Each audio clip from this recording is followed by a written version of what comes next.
Hey guys, what's up? Today I will be doing a response video to two other YouTubers by the names of Maze of Torment and Adam Schellenbach. And in this video, I will be counting down my picks for my top 13 Stone Cold Death Metal classics. And without further ado, let's get into this because I filmed this before and it was way too long. So, starting this off, California Death Metal, Autopsy's 1991 sophomore album titled Mental Funeral. This is a very unique album in death metal. It really expands upon what Autopsy did in their debut album and just takes the somewhat polished and clean parts that Severed Survival had and covers it in grime and filth.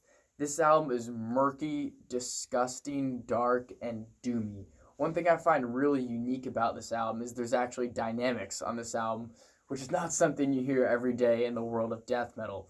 If you take the song In the Grip of Winter, that middle riff, the breakdown riff, they just build it up from a whisper until it's just blasting you right in the face. And I think that's really cool and unique. This whole album is something I haven't heard anything like in death metal before. And I think that's awesome. This is what death would sound like when you die and it's just blackness. This is what you get. Autopsy, Mental Funeral.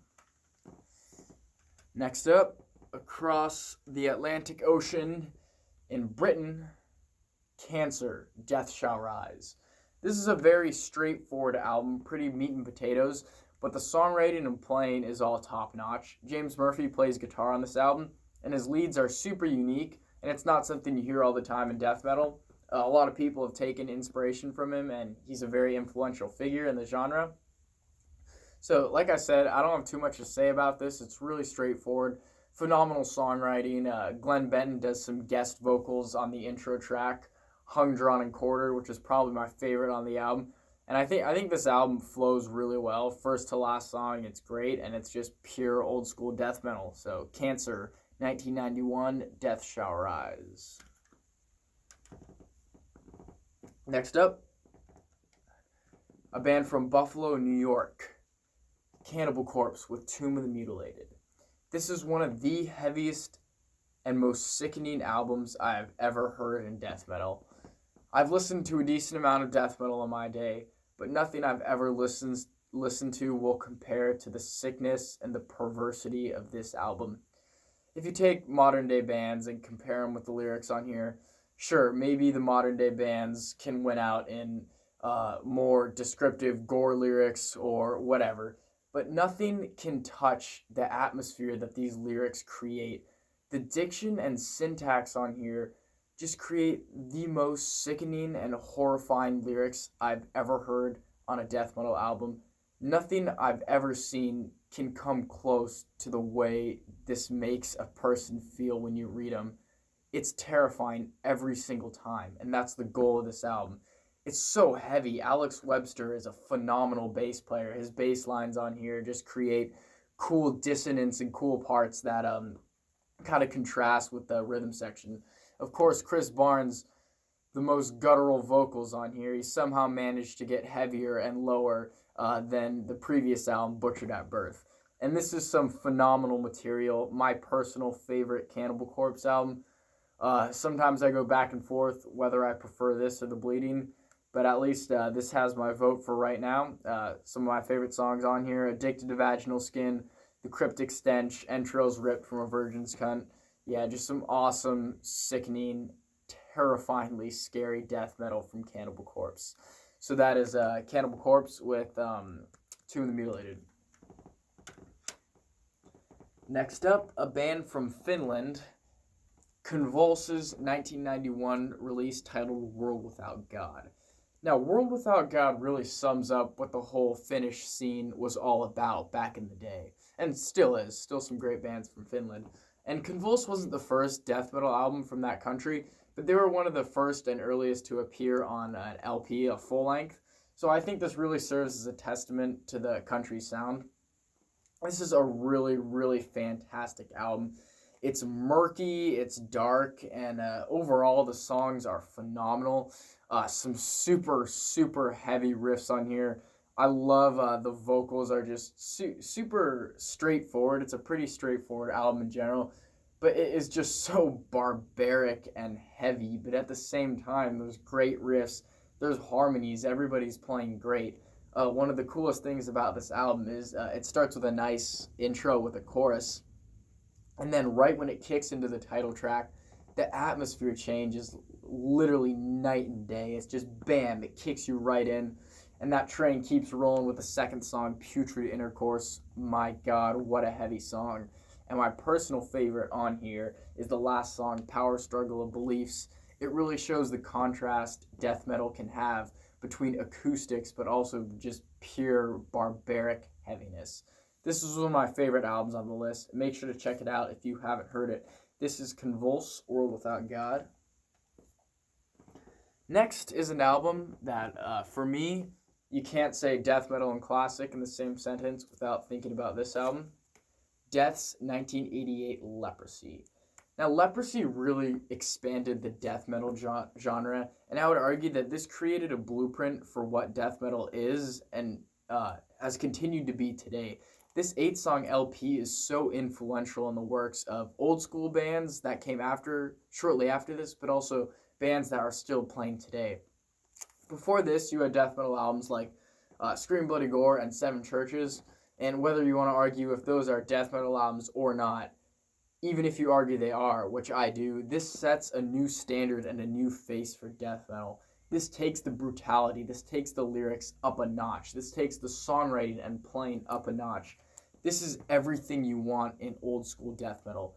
My favorite death album, one of my favorite death metal albums in general, one of the most classic albums. This is Death with Leprosy. Next up, another band from Florida, another early band, Deicide's self-titled release. This album is very blasphemous, very heavy, and just overall it encompasses the embodiment of Satan and all that is evil on this world.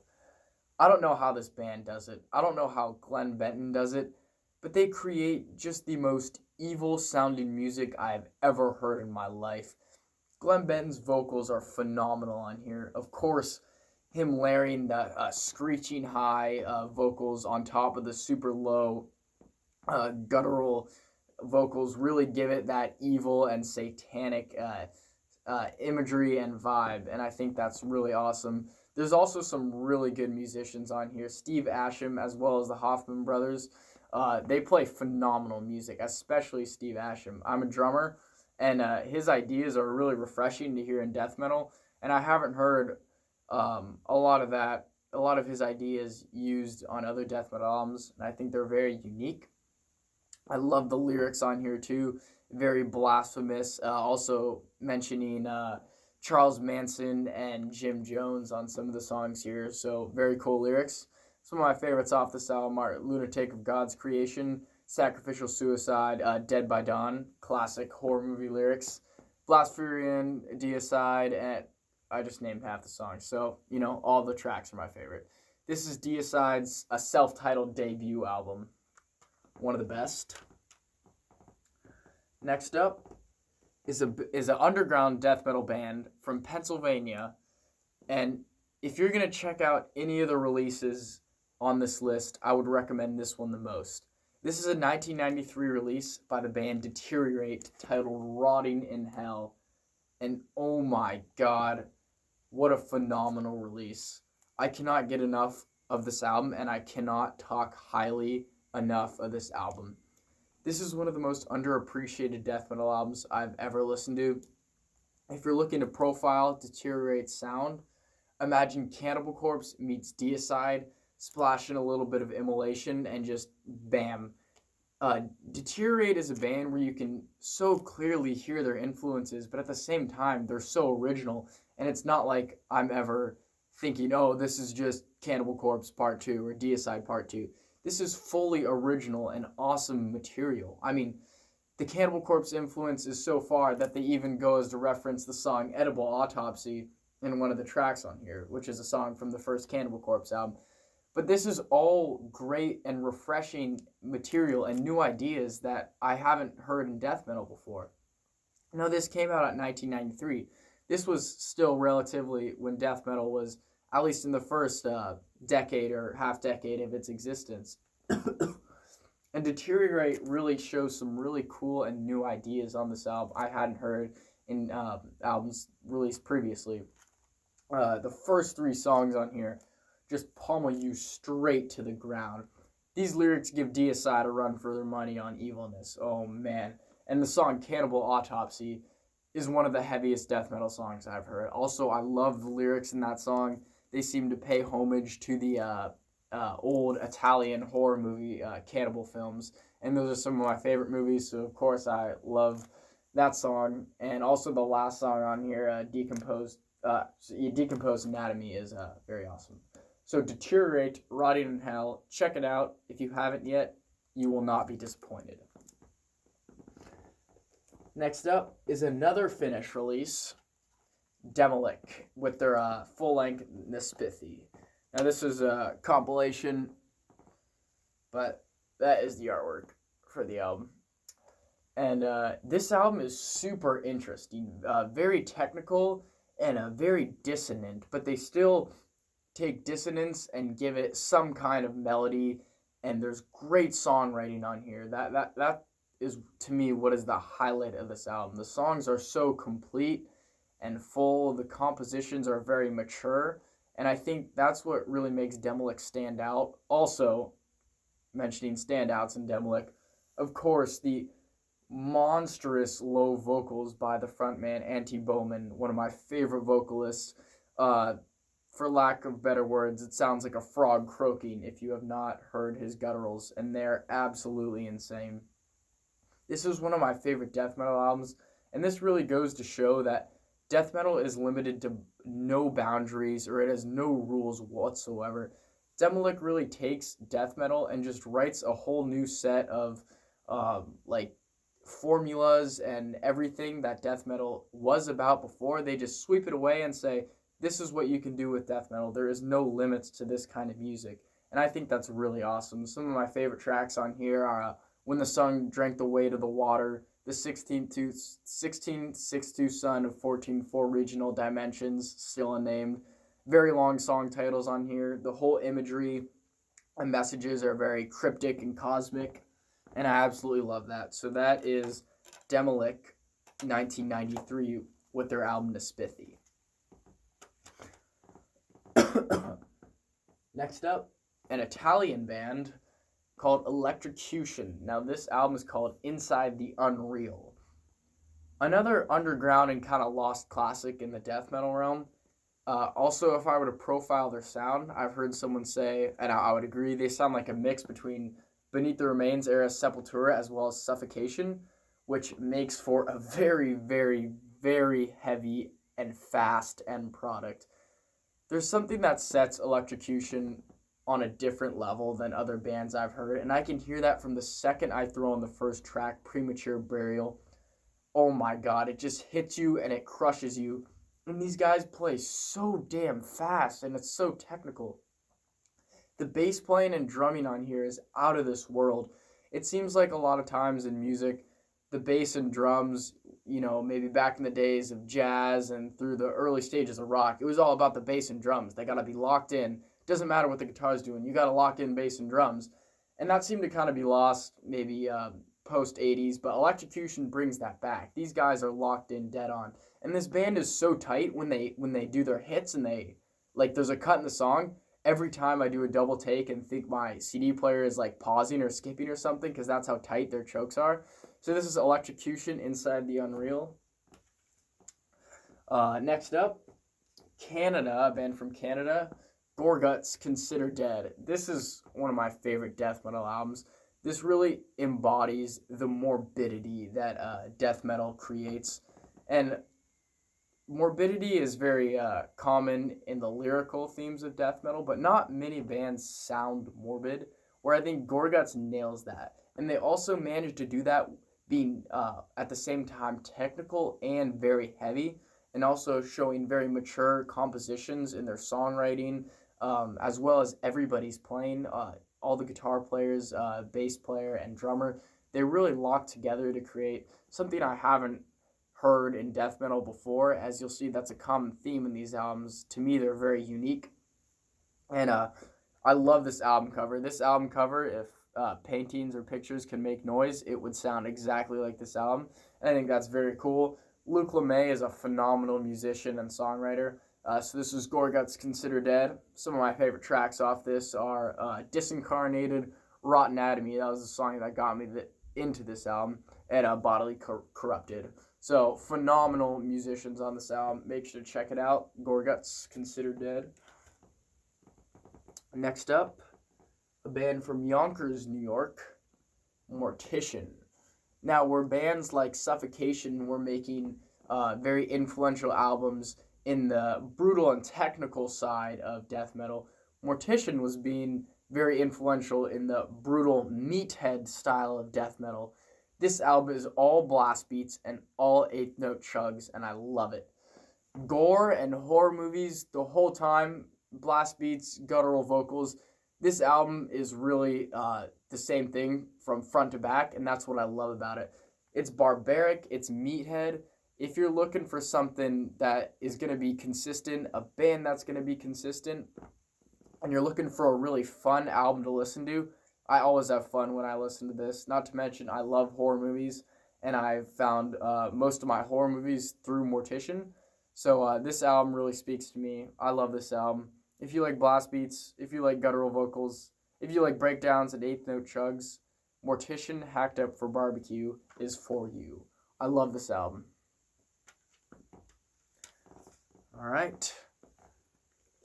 Another band from New York, Malevolent Creation with the Ten Commandments.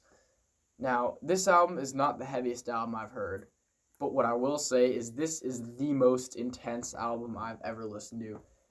After the intro track, Memorial Arrangements, which shares a little bit of a resemblance to like Master of Puppets era Metallica, which is really cool, the song Premature Burial hits, and that Metallica influence is gone, and it is gas pedal all the way.